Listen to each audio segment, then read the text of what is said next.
Oke, halo semuanya. Ketemu lagi di episode berikutnya ya. Masih bersama dengan juara Ijencom KU Under 29, Ethan Batara ya. Ada sesuatu yang menarik ketika Tour de Panderman kemarin ya. Ya saya sempat lihat di Tour Panderman tuh ada sepeda merah, warnanya merah. Ya, itu wonder sekali waktu lewat itu ya. Dan saya rasa itu sepeda merahnya itu sepeda yang satu-satunya itu di antara ribuan sepeda itu. Kenapa kok saya bisa bilang satu-satunya? Karena sitposnya itu ada kerowaknya gitu, kayak segitiga kerowak gitu. Ya, itu sepedanya Trek Madon seri berapa itu? Gen 7 betul. Gen 7 ya. Gen 7. Nah, itu sepeda yang langka sekali sebetulnya di Indonesia ya. Di Surabaya yang punya Gen 7 aja cuman nggak sampai segini. Ya, betul. Nggak sampai segini. Betul. Ya jumlahnya. Jadi langka sekali dan kebetulan dia yang pakai ya. Nah, saat ini kita bisa bicara banyak tentang sepeda tersebut ya. Ya, oke. Bisa diceritakan kamu awalnya kok bisa Jadi awalnya itu dapat kesempatan besar sekali dari coaching atau Komartanto dari Rukun Makmur sebenarnya ya. Trek sempat waktu itu nggak lama Maret di chat sama Ko Jing atau Ko Tanto. Ini ada Madon Gen 7. Mau kamu pakai nggak? Waduh. Why not? Awalnya epok-epok janganlah gitu. Cuman kan gimana ya? Cuman nggak langsung aku bilang ya dengan senang hati. Awalnya sepedanya itu equip sama Ultegra Di2 12 speed, Bond Tracker 51 yang lupa ya, Pro kalau nggak salah yang karbon. Bagus sepedanya pertama kali waktu aku pakai, kagetnya itu paling kaget itu betapa nurutnya sepedanya.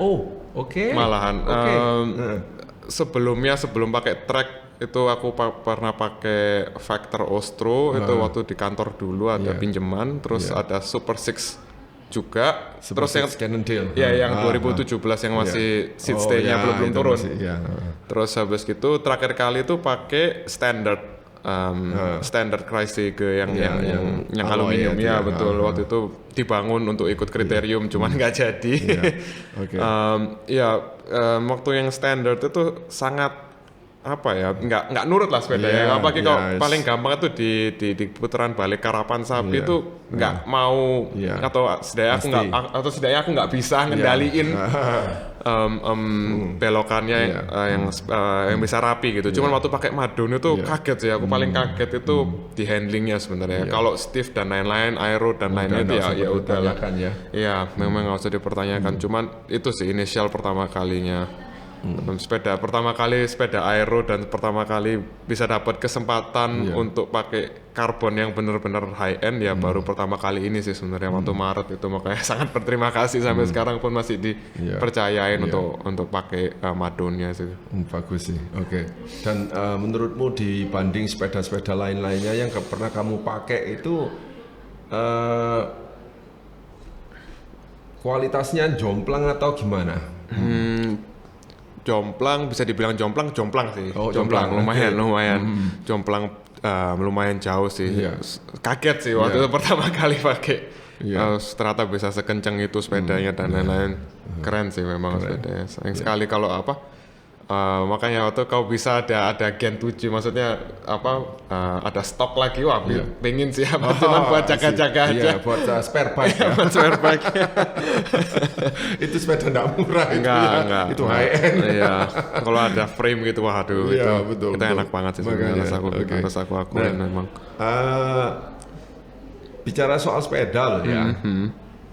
Ya kamu tahu sendiri Pak, sebetulnya Madon ini bukan sepeda yang bisa dikatakan bukan sepeda yang untuk nanjak-nanjak kayak Ijen kemarin loh ya.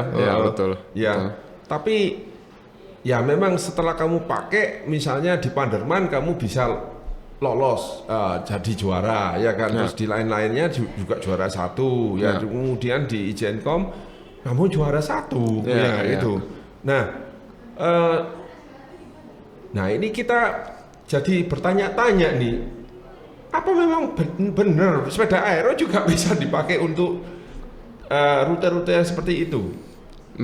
Ya menurut sebenarnya sepeda apapun bisa ya, mau pakai komuter atau mau pakai MTB 26 lama juga bisa sih sebenarnya, tapi mungkin stigma itu memang memang masih ada ya. Kalau memang sepeda nanjak itu memang buat nanjak, sepeda aero itu memang buat flat.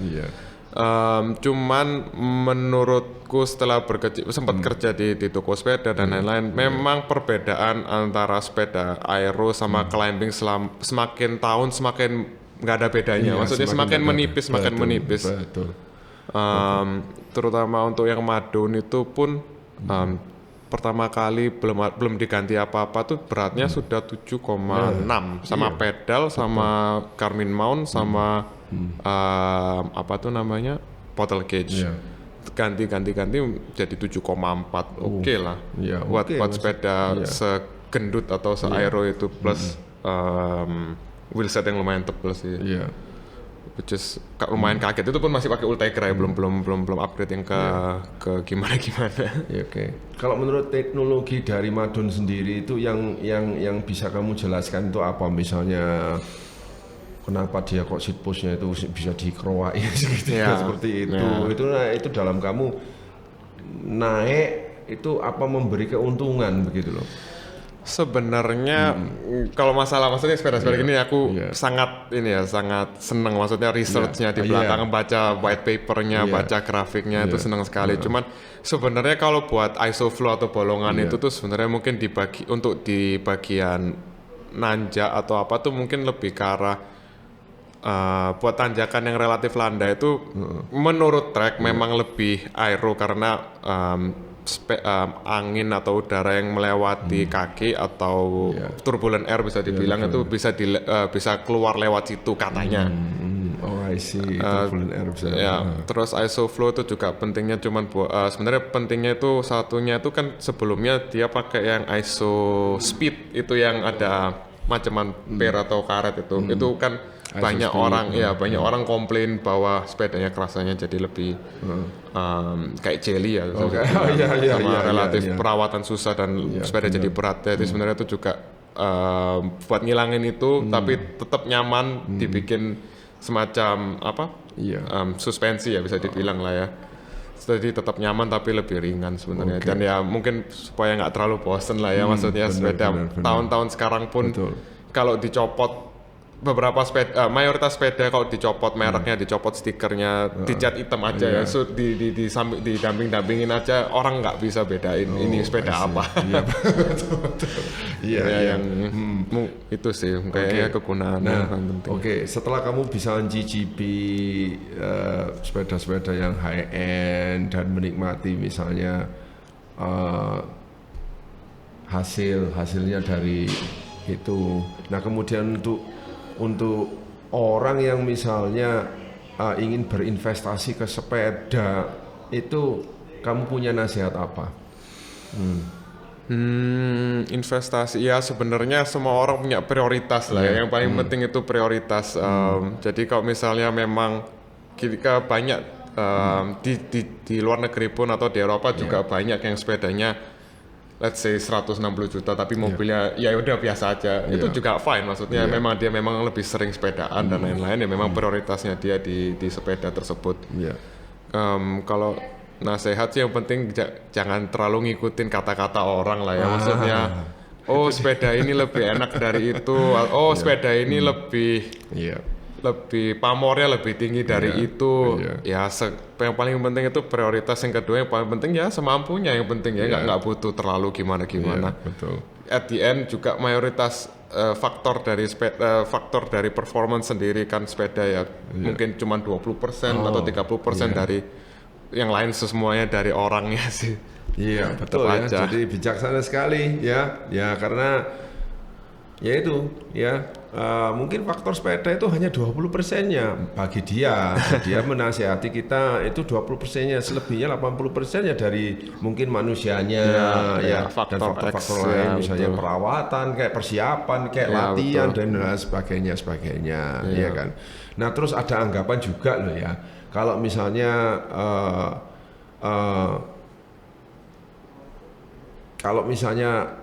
kenapa kok kita nggak boleh, bukan nggak boleh, maksudnya kenapa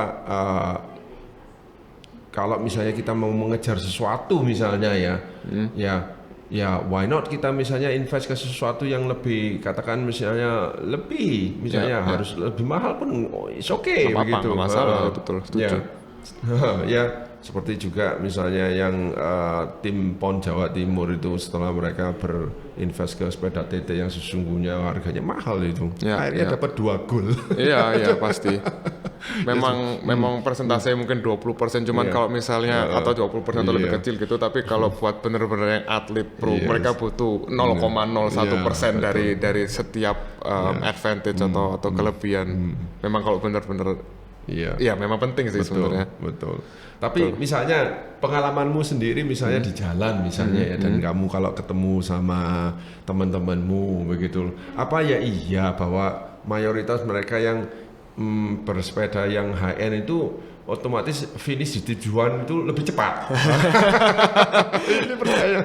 Itu semua kembali kepada kalau di grup WA kemarin malam ngomong apa kan gitu.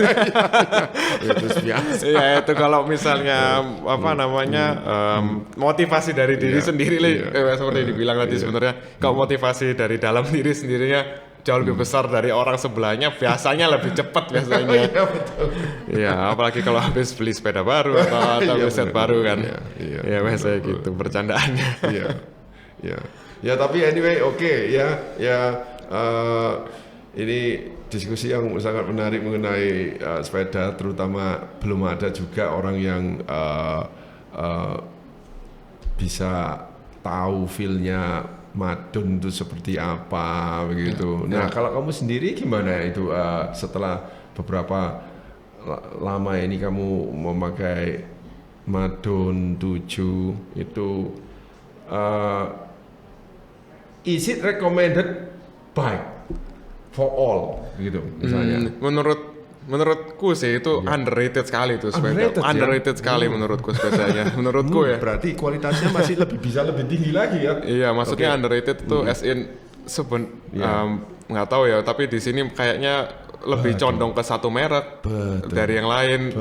Sedangkan sebenarnya itu masih banyak merek atau banyak produk yang sebenarnya itu ya juga enak gitu. Iya, betul.